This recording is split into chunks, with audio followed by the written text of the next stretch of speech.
मुझे नहीं पता है, ये शायद आपको पता होना चाहिए था कि आईएमएफ अब तो आपको पैसा नहीं देने वाला, बहुत क्लियर वर्ड्स में, आपका पैसा अटक गया 5-6 महीने। आईएमएफ उन्होंने बोला था, आईएमएफ ने बोला कि पहली शर्तों में से एक था कि एक तो आपको बिजली के रेट्स बढ़ाना है, पेट्रोल के रेट्स बढ़ाने हैं, सब्सिडीज हटानी है, साथ में डिफेंस बजट कम करना है। तो डिफेंस बजट बढ़ा दिया गया है, सब्सिडीज आपने हटाई नहीं है, बिजली में अभी आपने सब्सिडी फिर से दी। सारे फिगर सामने आए हैं जिसके मुताबिक इंडिया ने पूरे वर्ल्ड को बीट कर दिया है डिजिटल पेमेंट्स में, डिजिटल ट्रांजैक्शंस में।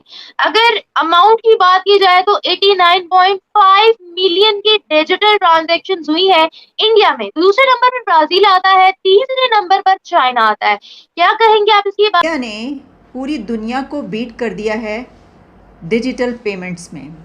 इंडिया ने टॉप किया है वर्ल्ड रैंकिंग इन डिजिटल पेमेंट्स, और इसमें जो ट्रांजैक्शंस हैं वो हुई हैं 89.5 million digital transactions in the country. 2022 के ये फैक्ट्स एंड फिगर्स सामने आ रहे हैं कि पूरे साल का जो डेटा सामने आया है उससे ये पता चला है कि पूरी दुनिया को बीट कर दिया है डिजिटल पेमेंट्स में। तो इस वक्त आता है, क्या कहेंगे आप इसके बारे में कि लिस्ट में पाकिस्तान कहीं शामिल ही नहीं है और India top of the list है? आप क्या कहना चाहते हैं? जी, बिल्कुल, इस चीज़ का तो हमें पहले से ही इदराक था, पता था हमें कि इंडिया जो है डिजिटल जो ट्रांज़ैक्शन है उसके अंदर बहुत ज़्यादा आगे जा रहा है। तो क्योंकि इंडियन से हमारी जब भी बात होती थी तो इस बारे में हमें थोड़ा-सा बताते भी थे कि इंडिया जो है इस वक़्त इसमें लीडिंग जो है वो पोज़ीशन में है। वहाँ बताया कि इंडिया की जो डिजिटल ट्रांजैक्शंस कही जा रही हैं वो 89.5 मिलियन डिजिटल ट्रांजैक्शंस हैं। अब इसको आप, मेरा ख्याल है कि 9-10 करोड़ के करीब ये बनती हैं, हो सकता है ये कुछ आगे पीछे हो, लेकिन इसमें जो डेटा मेरे सामने है वो 89.5 मिलियन है। इंडिया के बाद दूसरे नंबर पर जो कंट्री है वो है ब्राज़ील, और उसने 29 मिलियन डिजिटल ट्रांजैक्शंस की हैं। अब देखिए आप 29 मिलियन और 89.5 मिलियन में बहुत। उसी पे आपसे बात करना चाह रही थी कि अभी जो पाकिस्तान का जीडीपी है वो 0.29% पे आ गया है, और पाकिस्तान की आपके सामने ही सूरत हाल है।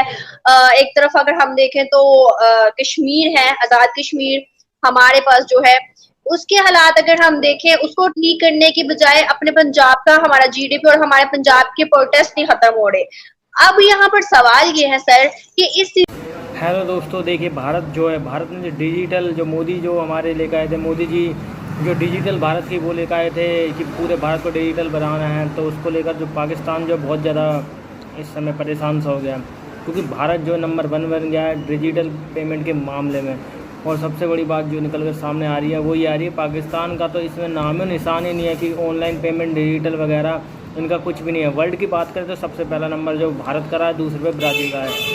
वहीं ये दूसरे मतलब ये जो ऑनलाइन डिजिटल की मार्केट है, भारत के तुम इस चीज़ से अंदाज़ा लगा सकते हो कि भारत पे एक पटरी वाला भी डिजिटल पेमेंट करता है। इस चीज़ से अंदाज़ा लगा सकते हो भारत का लेवल कहाँ तक पहुँच चुका है। वहीं दूसरी तरफ बात करें पाकिस्तानी मीडिया की, पाकिस्तान को तो नाम निशान नहीं, पूरी लिस्ट चेक कर ली गई पाकिस्तान की एंकर द्वारा, उनका उन्हें नाम ही नहीं मिला पाकिस्तान का। इससे आप अंदाज़ा लगा सकते हैं कि मोदी सरकार जो है भारत को इस टाइम कितनी आगे लेके जा चुकी है, जो भारत का नाम इतना आगे चला गया है। वही दोस्तों, और देखते आगे पाकिस्तानी मीडिया ने और वीडियो में क्या कहा। कंट्री की बनती है जिसने सबको बीट कर दिया है, सरपास इंडिया ने कर चुका है इसमें टॉप वर्ल्ड रैंकिंग इन डिजिटल पेमेंट्स। तो 4 मुल्कों की टोटल मिलाकर एक मुल्क की बन रही है। अब ये क्यों इतना इम्पॉर्टेंट है? देखिए, ये तो आप पता ही आपको, और हम इसके ऊपर बात भी करते रहे हैं कि जो कैशलेस इकॉनमी है दुनिया उसी की तरफ बढ़ रही है बहुत तेज़ी से। तो इसमें कई कंट्रीज़ हमें बहुत टॉप ऑफ द लिस्ट नज़र आते हैं। अच्छा, डिजिटल पेमेंट्स के बेनिफिट्स क्या हैं? बहुत सारे बेनिफिट्स हैं, लेकिन इसमें एक बड़ा बेनिफिट ये होता है कि जो आपके टैक्स से लोग बच जाते हैं ना, तो जब आपका कंट्री पूरे तरीके से डिजिटलाइज हो जाए और आपकी पेमेंट्स डिजिटल करेंसी में हो रही हो, तो उससे ये होता है कि आप पकड़े जाते हैं अगर आप टैक्स नहीं दे रहे होते, यानी आप उसमें आ जाते हैं, रडार पे आ जाते हैं।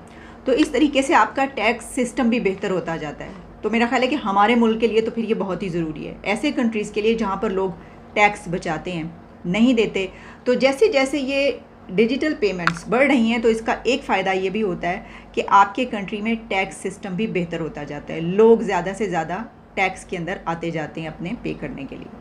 अच्छा, अब इसकी कुछ और डिटेल्स जो मेरे सामने है वो ये कहा जा रहा है कि India's digital economy to grow 5-fold at $1 trillion by 2030 तक आप देखेंगे कि इस हद यहाँ तक पहुँच चुका होगा इंडिया। और इसमें ये बहुत ज़रूरी है कि आपके पास टेक्नोलॉजी हो। देखें, कोई भी कंट्री जब इसमें ऊपर अच्छा, इससे हमें ये भी पता चलता है कि अगर India top of the world है रैंकिंग में इसमें, तो इसका मतलब ये हुआ कि सबसे बेहतर टेक्नोलॉजी इंडिया के पास है इस सिस्टम में। क्योंकि अगर आपका मुल्क टेक्नोलॉजी में आगे नहीं है तो वो ये कर ही नहीं सकता। ये जो सारा तरीक़ाकार है डिजिटल पेमेंट्स का, ये तो टेक्नोलॉजी से जुड़ा हुआ है ना। तो अगर आप आईटी में, टेक्नोलॉजी में, इसमें आगे नहीं हैं, बहुत पीछे हैं, तो आप ऐसा नहीं कर सकते। जैसे कि हम अपने कंट्री की अगर बात कर लें तो उसके लिए बजट के अंदर क्या हुआ है आपको पता है? बजट के अंदर क्या हुआ? सिर्फ और सिर्फ इन्होंने तनख्वाहें बढ़ाई हैं, 35,000 तनख्वाह कर दी आम जो है। उसके अलावा जी, और उसके अलावा जो सरकारी मुलाजिम उनकी तनख्वाहें बढ़ा दी हैं। पैसा हमारे पास है कुछ नहीं, सिर्फ और सिर्फ ये है कि इन्होंने वक्ती तौर पर, इनको पता कि 4-5 महीने तक जो इलेक्शन आ रहे हैं उस वजह से अवाम को इन्होंने, कोई पॉलिसी नहीं हमारी।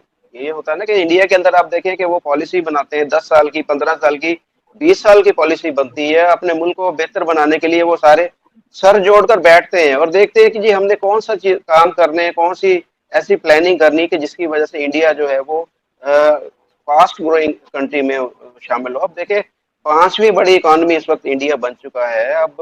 अब वो जर्मनी को पीछे छोड़ने की कोशिश कर रहे हैं कि जिस तरीके से वो अपने आप को बेहतर बना रहे हैं। तो उनकी कोशिश ये है कि जो इंडिया की इकोनॉमी है वो after Japan 4th biggest economy उनकी बन जाए। तो हम यहाँ पर कहाँ हैं? हम इस वक्त मेरे ख्याल में 45 पोजीशन पे हैं दुनिया में, और वो 4थी पोजीशन पे आने की कोशिश कर रहे हैं।